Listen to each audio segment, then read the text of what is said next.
जय श्री कृष्णा। मैं पंडित महेंद्र शास्त्री आप सभी मित्रों के समक्ष श्री महागणपति चतुर्थी पर्व को लेकर उपस्थित हुआ हूँ।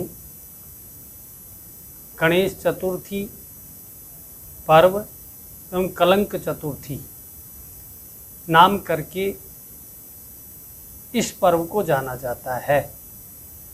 गणेश चतुर्थी पर्व भाद्रपद शुक्ल पक्ष की चतुर्थी तिथि को मनाया जाता है। इस बार भाद्रपद शुक्ल पक्ष चतुर्थी तिथि मध्याह्न काल दिनांक 19 सितंबर 2023 मंगलवार को रहेगी। चतुर्थी तिथि पर्व को मनाने के लिए जो समय रहेगा, चतुर्थी के अंदर गणेश जी गणपति देवता की पूजा, विघ्न विनायक देवता का अर्चन कब किया जाना चाहिए, वो कुछ मैं आपको समय दे रहा हूँ। उन समयों पर किया जा सकता है। गणेश चतुर्थी पर्व प्रातः 9:19 से 1:51 तक गणेश जी का स्थापन, पूजन, अर्चन किया जा सकता है। तदुपरांत विशेष समय एक और है, वो वृश्चिक लग्न रहेगा। वो स्थिर लग्न है। वृश्चिक लग्न में गणेश जी की पूजा की जाती है तो वो ज़्यादा उत्तम रहती है। यानी कि स्थिर लग्न में पूजा करना। स्थिर लग्न रहेगी प्रातः 11:08 से दोपहर पर्यंत 1:01 तक। इसके मध्य गणेश जी महाराज का पूजन, अर्चन, स्थापन किया जा सकता है। गणेश जी महाराज की पूजा,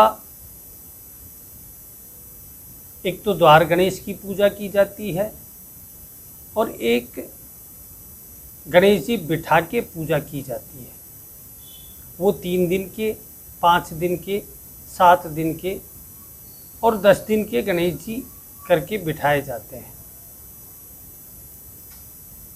ये उत्सव अनंत चतुर्दशी तक चलता है।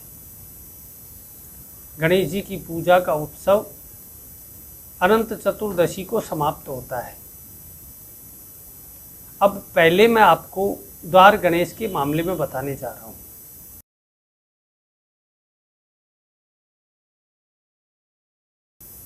द्वार गणेश की पूजा कैसे की जाए, कैसे स्थापन किया जाए। सबसे पहले अपनी थाली लें, उसके अंदर एक जल का लोटा भरें, उसमें गंगा जल डालें, थोड़ा सा पंचामृत बनाएं, पंचामृत एक कटोरी में रखें,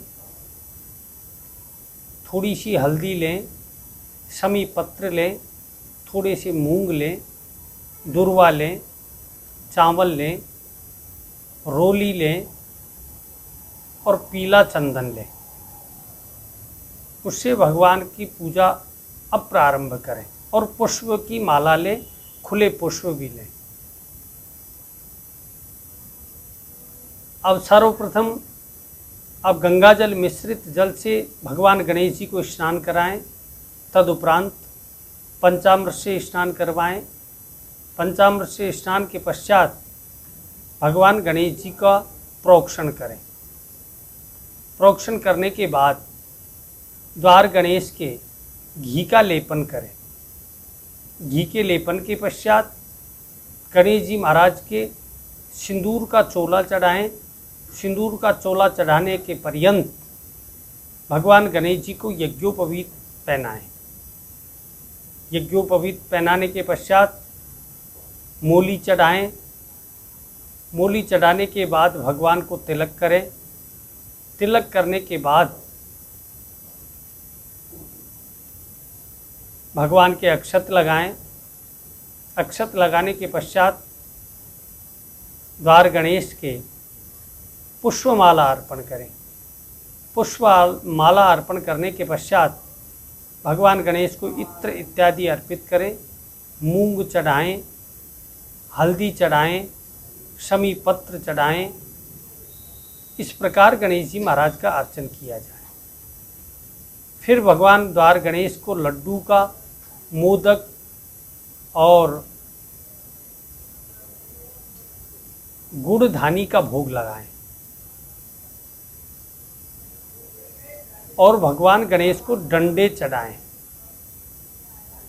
ये अर्चन करने के बाद द्वार गणेश की आरती करें। आरती करने के बाद भगवान के समक्ष एक दीपक रख दें। ये द्वार गणेश की पूजा की विधि है। अब मैं आपको घर के अंदर गणेश जी का स्थापन करते हैं उसके विषय में बताने जा रहा हूँ।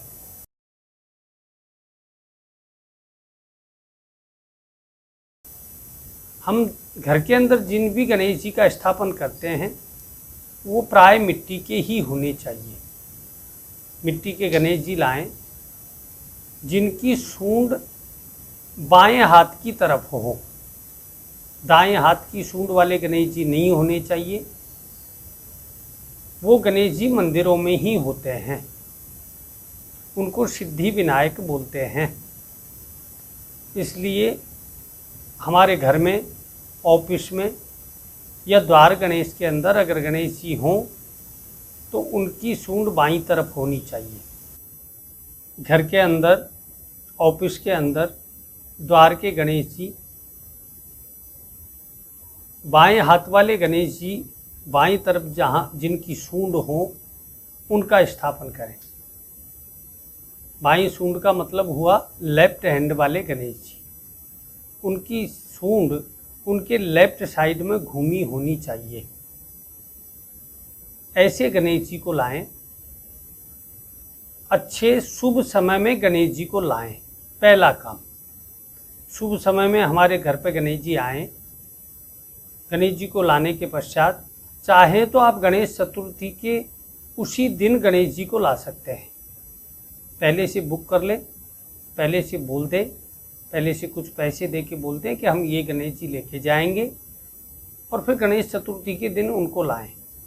लाने के बाद लाल कपड़ा या पीला कपड़ा बिछाकर चौकी पर गणेश जी महाराज का स्थापन करें। जहाँ गणेश जी का स्थापन कर रहे हैं वहाँ हल्दी से स्वस्ति पहले बना दें। पहले स्वस्ति बना के उसके ऊपर गणेश जी महाराज का स्थापन किया जाए। फिर गणेश जी महाराज का स्थापन करके फिर वहाँ उनकी षोडशोपचार पूजा की जाए। गणेश जी महाराज के लेफ्ट हैंड साइड में वही बाईं तरफ एक कलश जल का भर के रखें एवं दीपक जलाएं।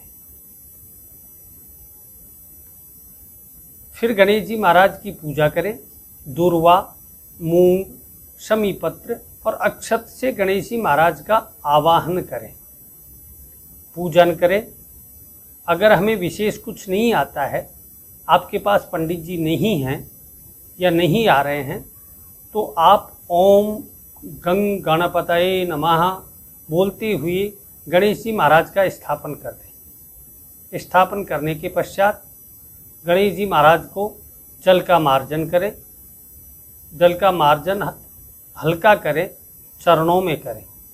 जल का मार्जन करने के बाद भगवान गणेश जी को वस्त्र के स्वरूप मोली चढ़ाएं, वस्त्र इत्यादि पहनाएं, माला पहनाएं और तिलक करें।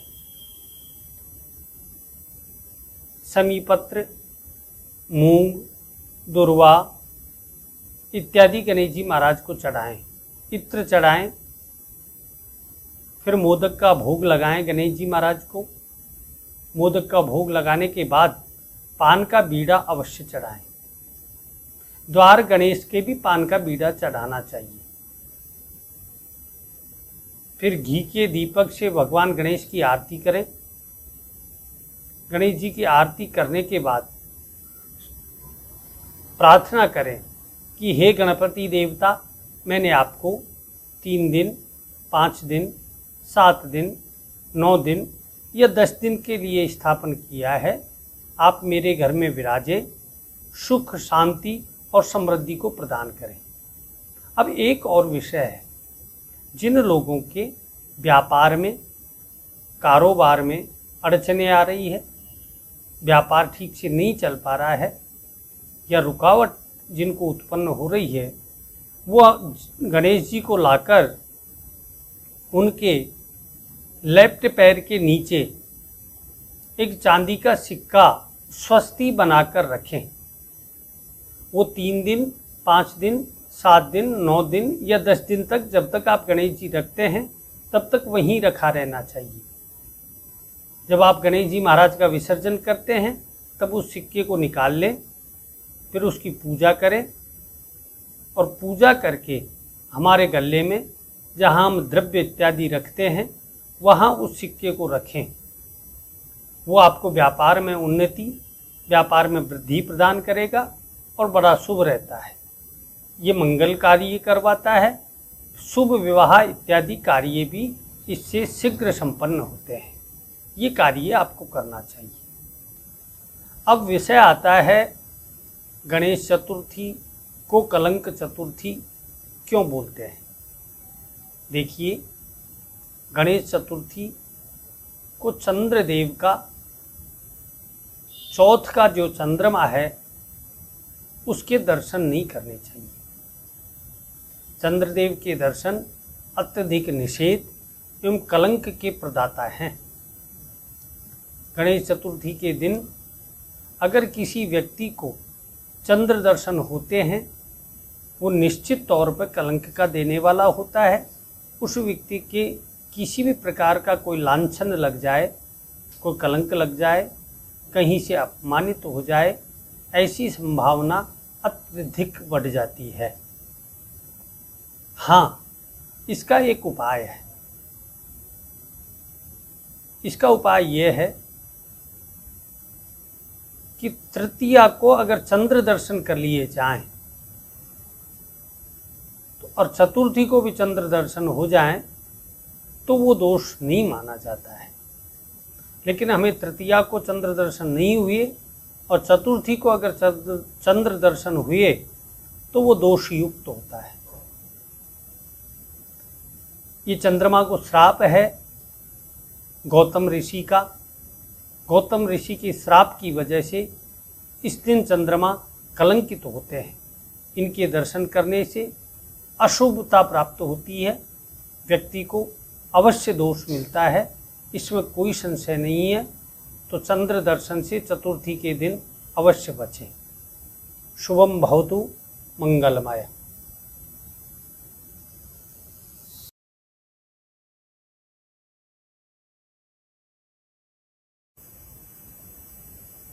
विघ्न विनायक द्वार गणेश जी की पूजा के दौरान आपको शुभ लाभ और रिद्धि सिद्धि का भी स्थापन और पूजन अवश्य करना चाहिए। देखिए, रिद्धि सिद्धि और शुभ लाभ के बगैर गणेश जी की पूजा करना अधूरी पूजा मान्य है। पूरी पूजा के लिए आपको द्वार गणेश में भगवान गणेश के राइट हैंड साइड में यानी कि दाएं हाथ की तरफ रिद्धि का स्थापन किया जाए। भगवान गणेश के बाएं हाथ की तरफ सिद्धि का स्थापन किया जाए। दाएं हाथ की तरफ शुभ का स्थापन किया जाए, बाएं हाथ की तरफ लाभ का स्थापन किया जाए और उनका भी अर्चन किया जाए, पूजा की जाए। परिवार अर्चन उसको बोलते हैं।